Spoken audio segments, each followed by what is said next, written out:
Merci, chers amis, d'être présents si nombreux. Je tiens à préciser que nous avions invité l'ensemble des candidats en mesure d'avoir bien sûr leur parrainage. Donc nous avions invité M. Mélenchon, qui a décliné l'invitation. Nous avions invité M. Hamon, qui a dit ne pas pouvoir être présent aujourd'hui. Nous avions invité Mme Le Pen, qui sera présente. Elle commencera les débats dès 9h. Nous avions invité M. Macron, il sera présent. Nous avions invité M. Fillon, il sera présent. Et M. Dupont-Aignan sera présent aussi et clôturera cette matinée.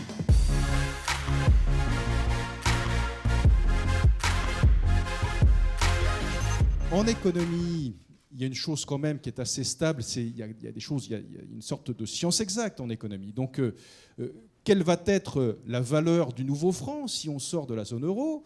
Comment va-t-on financer nos 2200 milliards d'euros de dettes lorsque ça sera libellé en francs, à savoir nos banquiers qui financent la dette du pays, comment regarderaient-ils cette nouvelle monnaie ?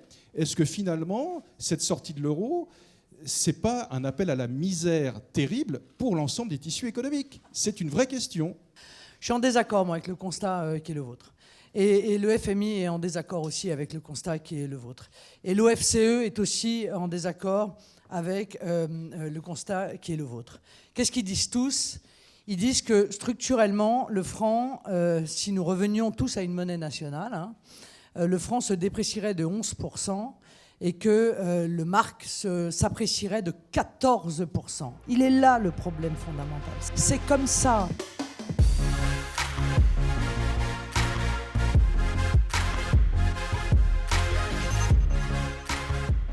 On n'en a pas encore parlé, je ne l'ai pas évoqué, la pénibilité. Parce que c'est à ce moment-là quelque chose qui vous permet vraiment de l'individualiser, et c'est quelque chose qui vous permet de sortir d'une logique où la loi définit la pénibilité pour tout le monde. Ce que je ne souhaite pas, c'est pour ça que sur ce sujet, que ça participe de la réforme des retraites, je suspends aujourd'hui le système en cours pour le renvoyer à une négociation qui doit se faire par branche et à une solution qui au maximum doit permettre d'individualiser la solution.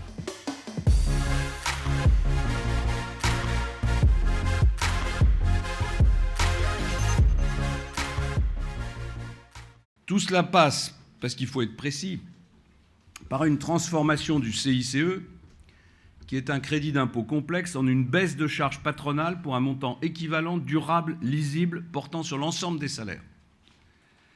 Ensuite, par un renforcement des allègements existants avec un nouvel allègement de charges sociales et d'impôts de production de 25 milliards d'euros, portant sur tous les salaires pour redonner un nouveau souffle à l'économie française. Enfin, par un allègement de l'impôt sur les sociétés, et le taux d'IS sera diminué progressivement pour atteindre 25% au terme du quinquennat.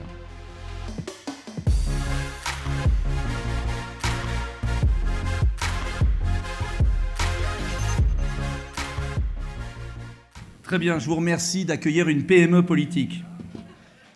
L'entreprise qui va investir en France doit savoir à l'avance qu'elle aura un super bonus fiscal.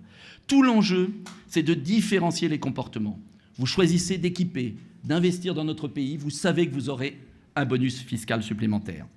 C'est ensuite la mise en place d'un Buy French Act, pour parler anglais, à la manière des États-Unis, c'est-à-dire de réserver 75% des achats publics aux entreprises qui produisent dans notre pays.